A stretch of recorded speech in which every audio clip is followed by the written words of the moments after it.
Hello বন্ধুরা, আমি পিনাকি, তোমাদের পিনাকি মাঝি ব্লগস। আশা করি তোমরা সবাই ভালো আছো, সুস্থ আছো।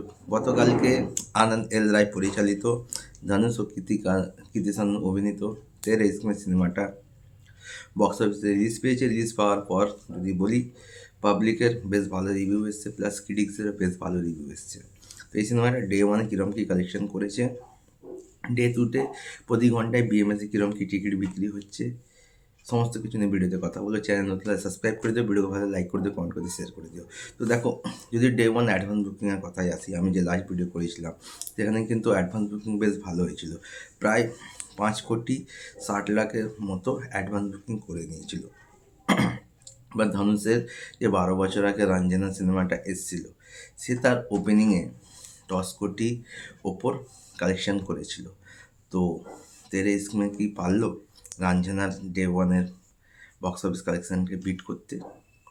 তো দেখো, ডে ওয়ানে এখনও অবধি যে ট্রেড ফিগার আসছে, তেরে ইসমে 16,50,00,000, মানে 16.5 কোটি টাকার বক্স অফিস কালেকশন করতে চলেছে ডে ওয়ান থেকে, যেটা একটা বেশ পজিটিভ নাম্বার।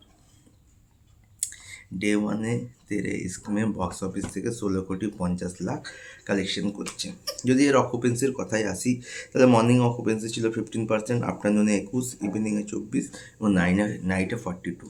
মানে রাতের দিকে এর অকুপেন্সি বেশ ভালো, মানে ডাবল জাম্প দিয়েছে। যদি শহর ওয়াইজ দেখি, মুম্বাই 25%, দিল্লি 26%, পুনে 32%, চেন্নাই 51%, হায়দ্রাবাদ 31%, কলকাতা 19%।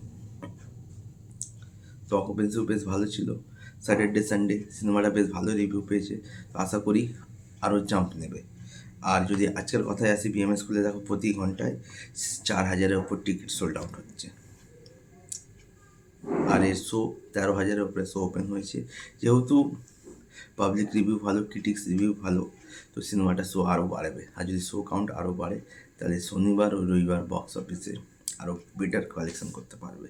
তো ধনুষ কৃতি সাননের তেরে ইসমে ডে ওয়ানে এখন অবধি 16,50,00,000 বক্স অফিস কালেকশন করে নিয়েছে। প্রডিউসার ফিগার আসে কিনা সেটাই দেখা। আপাতত ভিডিও এটুকুই, দেখা হচ্ছে নতুন ভিডিও। ততক্ষণ টাটা।